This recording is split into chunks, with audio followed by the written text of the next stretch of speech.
तमसो मा ज्योतिर्गमयः मृत्युमायमृतंगमयः असदो मा सदगमयः। यानी अंधकार से प्रकाश की तरफ, मृत्यु से अमरता की तरफ और असत्य से सत्य की तरफ। ये मानव जीवन का सार है। कितना सुंदर ऋषि महर्षि लोगों ने आपके सामने औजार रख दिया, इतना सुंदर वाणी को रख दिया कि तमसो मां ज्योतिर्गमय, अंधकार से प्रकाश की तरफ। यानी हे मानव, यदि आपका जीवन अंधकार में है तो प्रकाश की तरफ आ जाओ। अंधेरी रात में टॉर्च मारिए, मजा आता है न चलने में। ये अंधेरी रात में चलिए, अंधारे है, मजा आएगा चलने में? नहीं आएगा। अंधेरी रात में कोई वस्तु खो गई है, क्या आप खोज लीजिएगा? अंधकार में नहीं, उसके लिए प्रकाश चाहिए। तो परमात्मा को पाने के लिए, भगवान को पाने के लिए, ईश्वर को पाने के लिए आपको घट के अंदर में यात्रा करना होगा, अपना ही शरीर में प्रवेश करना होगा और आपके जीवन में चाहिए ज्ञान की रोशनी। अपो दिप्पो भव, भगवान बुद्ध ने कहा कि अपने जीवन में प्रकाश फैलाओ, अपने जीवन में ज्ञान फैलाओ, आत्मज्ञान की प्रकाश पूंजी तैयार करो, भगवान बुद्ध ने कहा। तो हमने कहा कि तमसो मां ज्योतिर्गमय। देखिए, आज हम लोग रात्रि को पार करके अभी सूरज उदय हुआ है, कितना अंधकार भाग गया, प्रकाश आ गया। प्रकाश में सभी दिखाई पड़ रहा है। उसी प्रकार जब आप गुरु से ज्ञान आपको मिल जाएगा, वो ज्ञान कौन है? वो ज्ञान है आत्मज्ञान। जब गुरु से आत्मज्ञान मिल जाएंगे आपको, तो जैसे दिन में सब कुछ दिखाई पड़ता है, उसी प्रकार आपको परमात्मा दिखाई पड़ेंगे, ईश्वर दिखाई पड़ेंगे, भगवान दिखाई पड़ेंगे और गुरुदेव दिखाई पड़ेंगे। आपको खोजने की जरूरत नहीं है, वो आत्म पूंजी, वो प्रकाश पूंजी को आप प्राप्त कर लीजिए, आपको सब दिखाई पड़ेगा।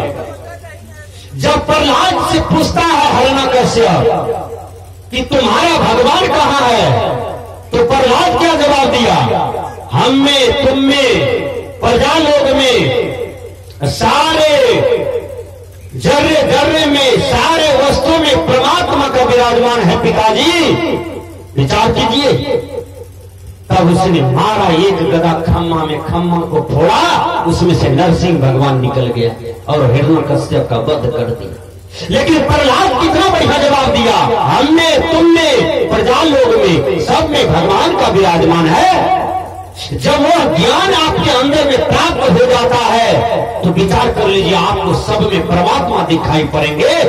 आपको कोई आदमी नहीं महकेगा, किसी को आप हेय दृष्टि से नहीं देखिएगा, किसी के साथ दुर्व्यवहार नहीं कर सकते हैं, किसी के साथ अन्याय नहीं कर सकते हैं। जब आपके अंदर में वह ज्ञान तैयार हो जाएगा, वह प्रकाश पुंज तैयार हो जाएगा, आपको सबके अंदर में परमात्मा दिखाई पड़ेंगे। आप एक चींटी को सेवा करेंगे, चींटी को मारेंगे नहीं, क्योंकि चींटी में आपको भगवान दिखाई पड़ेगा, कीड़ा कीमिट में आपको भगवान दिखाई पड़ेगा, हर पशु में, पक्षी में आपको भगवान दिखाई पड़ेगा।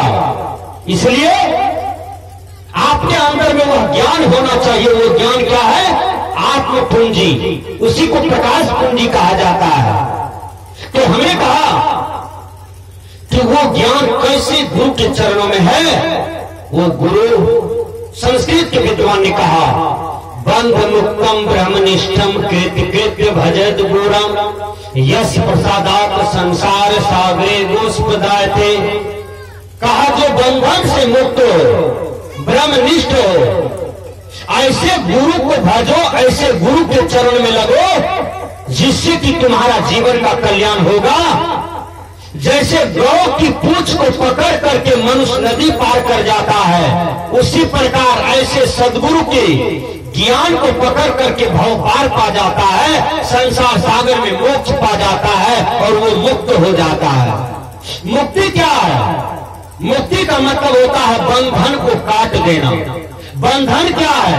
काम, क्रोध, लोभ, मोह, अहंकार, ईर्ष्या, राग, द्वेष, जलन, ये सारे बंधन है। इस सारे बंधन को जो साधना से क्षय कर देता है, जो ध्यान करके सबको जला देता है, सबको राख कर देता है, बोलिए, उसी का जीवन मुक्त हो जाता है। एक बात बता देता हूं, किसी भी प्रकार की कोई भी वस्तु हो उसको जला दीजिए, उसका गाछ होगा। सही से बोलिए, गाछ होगा, वो जन्मेगा। उसको जला दीजिए, वो जन्मेगा? नहीं जन्मेगा। चाहे किसी का भी बीज हो, जला के तो खेत में छिटिए, राख को छिटिए, वो गाछ आएगा? नहीं आएगा। उसी प्रकार आपके जीवन में अनादि काल से ये विकार है, काम, क्रोध, लोभ, मोह, अहंकार, ये समस्त विकार को आप जलाइए, साधना से जलाइए, और जला करके तब देखिए संसार में शरीर का त्याग कीजिए, तब आपका जन्म मरण नहीं होगा, आप आवागमन के चक्र से बच जाते हैं। यही काम आपको मनुष्य जोनि में करना चाहिए। आए थे हरि भजन को ओटन लगे कपास। ओटन लगे कपास का मतलब मनुष्य पर पाए तो भक्ति करना चाहिए ना, साधना करना चाहिए ना। क्या करना शुरू कर दिए? चोरी, हिंसा, नशा, झूठ, व्यभिचार, लड़ाई, झगड़ा, केस, मुकदमा, बात विवाद, हक मारना, ठगना, छल करना, गलत नजर से लोगों को देखना, किसी का अपमान करना, किसी का सम्मान करना, ये सारे प्रपंच का जीवन मनुष्य का हो जाता है। आए थे हरि भजन को, ओटन लगे कपास। इसलिए अपने जीवन को मुक्त कीजिए। एक दिन मनुष्य कर पाए हैं तो एक दिन, सब दिन की यह तन में रहिएगा आप, एक दिन यह तन खाक में मिल जाएगा, राख हो जाएगा, मट्टी में मिल जाएगा। उस दिन आपके साथ में कोई नहीं रहेगा, आप अकेले राख हो जाइएगा। इसलिए आपको इस तन से भक्ति करके तर जाना चाहिए, युक्ति से तर जाना चाहिए। वो युक्ति क्या है? वो युक्ति मैं बता देता हूं। एक सुग्गा को किसी ने जाल में बझा लिया। जाल में जब बझा लिया तो सुग्गा बड़ा बढ़िया गुरु महाराज का चेला था उस सुग्गा, और उसको जाल में बझा लिया। सोचने लगा कि कौन सा पाप कर्म हमने किया, कौन जन्म में, ये हमको 1 साल से कैद में बंद करके रखा है। सुग्गा सोच रहा था मने मन। उसी रास्ते से एक दिन नारद जी जा रहे थे। नारद जी कहते हैं कि अरे गंगाराम, तुमको इस काल की कोठरी में देखता हूं, बंधन वाला रूम में देखता हूं, का 1 साल से मुझे बंद करके घरवैया रखा है, मुझे बहुत बड़ा नर्क भोगना पड़ रहा है। कहा क्या चाहते हो? गंगाराम रोने लगा, सुग्गा रोने लगा, खूब रोया। नारद जी कहते हैं मेरा गुरु भाई रो रहा है, हम दोनों एक ही गुरु के चला हैं। गंगाराम सुग्गा कहते हैं मेरे नारद जी, आप जाओ मेरे गुरुदेव को कहो कि आपका चेला 1 साल से नरक में है, 1 साल से काल कोठरी में है, पिंजरा में बंद है। मैं कैसे निकलूंगा यह युक्ति केवल गुरु ही जानते हैं और कोई नहीं जानता है। देखिए नारद जी चले गए गुरुदेव के पास। गुरु के पास क्या होता है? गुरु के पास कुछ नहीं होता है, खाली युक्ति होता है। सही बात है। गुरु युक्ति से आपको बाहर कर देते हैं, गुरु युक्ति से नरक से बचा देते हैं, गुरु युक्ति से यमराज की डंटा से बचा देते हैं। यही काम है सदगुरु का। गुरु के पास गए नारद जी, या नारद जी कहते हैं कि आपका चेला जो गंगाराम है न सुग्गा, वो 1 साल से बंद है काल कोठरी में, पिंजरा में, किसी ने बझा लिया है। इतनी बात जो सुना गुरुदेव, गुरुदेव जमीन पर गिर गया और कुछ नहीं बोले। नारद जी वहां से चल करके और गंगाराम को कहा, सुगा तुम्हारा खबर सुनाए गुरुदेव को। गुरुदेव जमीन पर गिर गया, कुछ नहीं बोलते हैं। सुग्गा समझ गया गुरु महाराज की युक्ति को। सुग्गा भी गुरु महाराज की तरफ पिंजरा में गिर गया और कुछ नहीं बोलने लगा। देखिए घरवैया कहता है, ए रे सुग्गा बेमार भाग लो, ए रे पिंजरा खोल के कैठा निकाली देखी ने चेको करहीन मर जेते की हेते न हेते। जैसे पिंजरा खोल करके सुग्गा को हाथ में लिया, सुग्गा फूल से उड़ गया। श्री सद्गुरुदेव की यही युक्ति गुरुदेव देते हैं, जीव को मुक्त करते हैं, जीव को बंधन से बचाते हैं, आप आवागमन की चक्र से बचते हैं। विचार कीजिए। तो हमने कहा कि असली गुरु के चरणों में जाएं, नकली के चरणों में नहीं।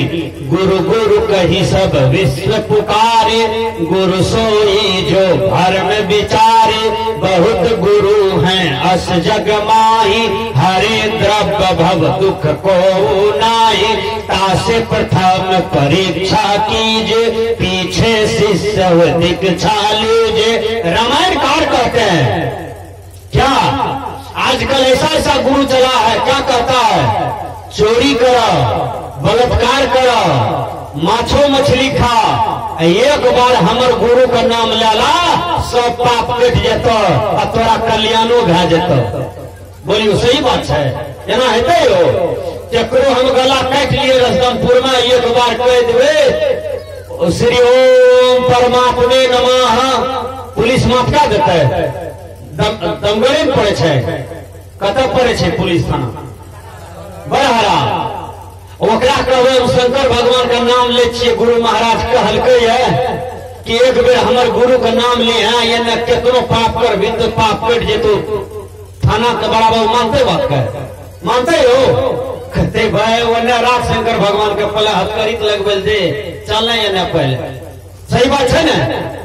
तो कहने का बात है कि कितनों राम का नाम लीजिए, शंकर का नाम लीजिए, ब्रह्मा विष्णु का नाम लीजिए, इससे पाप नहीं कटता है। पाप तो पाप है, उस सबके कपार पर पड़ जाता है। जो करता है उसी के कपार पर जाता है और उसी को भोगना पड़ता है।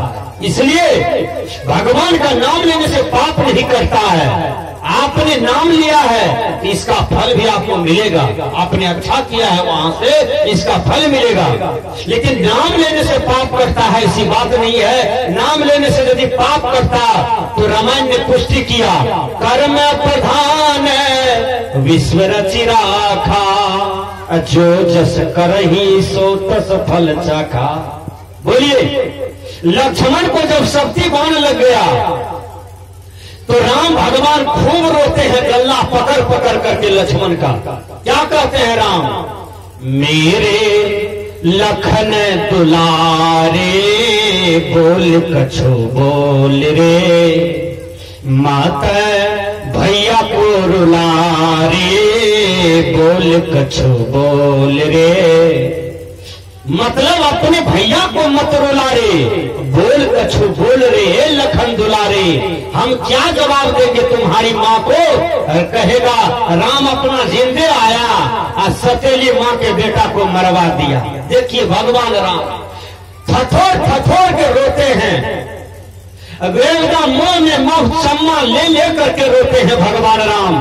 कहेगा राम जिंदे आया और सतेला माँ का बेटा को मरवा दिया। राम को यही चिंता था। लेकिन भक्त हनुमान सजीवन बूटी लाया और लक्ष्मण जी को पिलाया और लक्ष्मण जी जिंदा हो गए। लक्ष्मण जी को यह कर्म का फल क्यों भोगना पड़ा जानते हैं? जब सबरी के यहाँ राम और लखन दोनों गए थे तो सबरी ने जूठा बेर खा लिया और लक्ष्मण फेंक दिया। लक्ष्मण कहा भक्त मुसहरनी जूठा के है, विचार कीजिए। क्योंकि सबरी मुसहर कुल की साध्वी थी, मतंग ऋषि की शिष्या थी। मतंग ऋषि मर गई और सबरी को सपोर्ट कर दिया मतंग ऋषि कि बेटी इस आश्रम की तुम सेवा करना, हम तुम्हीं पर छोड़ के जा रहे हैं और एक दिन राम जी आएंगे तुमको दर्शन देगा, ये कुटिया का उस दिन भाग जग जाएगा। सही बात है। और चक चक करके सबरी बैर रखती थी। भगवान राम सबरी के बैर को रिस्पेक्टेड किया, आदर किया, खा लिए, कोई घृणा नहीं किए। लक्ष्मण जी घृणा किया। लक्ष्मण जी धीरे धीरे बैर को रिंगा करके फेंक दिया और राम जी पूछते हैं खा लिया बैर करके? हाँ भैया खा लिए। देखिए राम से भी झूठ बोलते हैं। वही बेर जो चला गया पहाड़ पर, वही बेर सजीवन बूटी बन जाता है। वही बेर का सिर ला करके पिलाया, तब लक्ष्मण का प्राण लौटा। देखिए आयुर्वेदिक दवाई है। तो हमने कहा कि सबरी के जूठा बेर में कितना शक्ति था कि उसको पिलाया, तब लक्ष्मण का प्राण लौटा, तब लक्ष्मण का घाव ठीक हुआ। तो एक भक्त में कितना पावर होता है, एक भक्त में कितना शक्ति होता है। तो हमारे कहने का भाव है, गुरु गुरु कही सब विश्व पुकारे, गुरु सोई जो भरम विचारे।